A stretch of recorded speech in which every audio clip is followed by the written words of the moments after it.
আজকে আমি চিতল মাছ দিয়ে কুমড়ো বড়ি এবং মাটির আলু দিয়ে রান্না করলাম।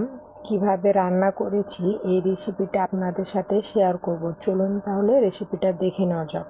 প্রথমে আমি কুমড়ো বড়িটাকে হালকা তেল দিয়েছি, তেল দিয়ে ভালো করে আমি ভেজে নিয়েছি। ভেজে নেওয়ার পর আমি তুলে নিলাম।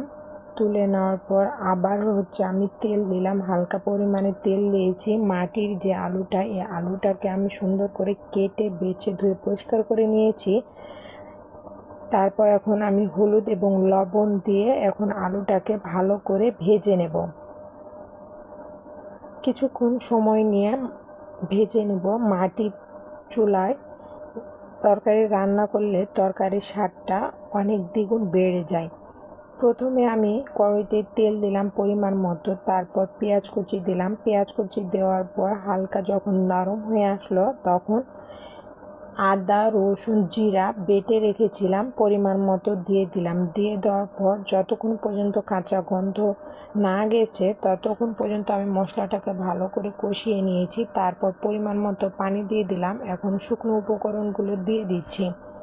এখানে পরিমাণ মতো হলুদ, তারপর পরিমাণ মতো মরিচ এবং স্বাদ মতো লবণ, সামান্য পরিমাণ ধনিয়ার গুঁড়া দিয়ে মশলাটাকে আমি ভালোভাবে কষিয়ে নিচ্ছি। কিছুক্ষণ কষিয়ে নেওয়ার পর মশলার থেকে যখন তেল ছেড়ে আসবে তখন বুঝে নিতে হবে মশলাটা ভালোভাবে কষানো হয়ে গিয়েছে।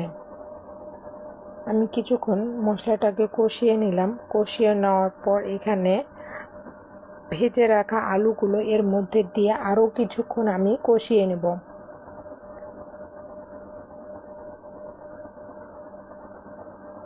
ভালোভাবে মশলাটাকে কষিয়ে নিচ্ছি। সময় নিয়ে রান্না করলে রান্নার স্বাদটা দ্বিগুণ হয়। মশলাটা কষানোর সময় দেখুন কালারটা অনেকটাই চেঞ্জ হয়ে এসেছে। এখন আমি ঝোলের জন্য পানি দিয়ে দেব। ঝোলের জন্য পরিমাণ মতো পানি অ্যাড করলাম। হালকা একটু নেড়ে দেব, নেড়ে দিয়ে ঢাকনা দিয়ে ঢেকে দেব। বলক চলে আসা পর্যন্ত অপেক্ষা করব। কয়েক মিনিট পর দেখুন বলক চলে এসেছে। এখন চিতল মাছগুলোর মধ্যে আমি হলুদ এবং লবণ মাখিয়ে রেখেছিলাম, এখন এর মধ্যে দিয়ে দিব। আর সাথে কুমড়ো বড়ি ভেজে রেখেছিলাম সেটাও এর মধ্যে দিয়ে দেব। দিয়ে আবারও ঢাকনা দিয়ে ঢেকে দিব। ঝোলটা কমে আসা পর্যন্ত অপেক্ষা করব। কিছুক্ষণ পর দেখুন ঝোলটা অনেকটা গাঢ় হয়ে এসেছে। হালকা একটু নেড়ে দিচ্ছি, সেদ্ধ হয়েছে কিনা একটু চেক করে নিলাম। আবারও ঢাকনা দিয়ে ঢেকে দিচ্ছি। আরও কিছুটা পরিমাণ আমি ঝোলটা কমিয়ে নেব। অনেকটা ঝোল গাঢ় হয়ে এসেছে। এখন শেষ পর্যায়ে লবণটা চেক করে নেব। চেক করে নামিয়ে পরিবেশন করে দেখাবো।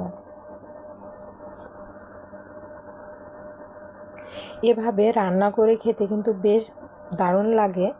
এভাবে কে কে রান্না করে খান অবশ্যই কিন্তু কমেন্টে জানাবেন। আর আজকের ভিডিওটা কেমন হয়েছে অবশ্যই কমেন্টে জানাবেন। আল্লাহ হাফেজ।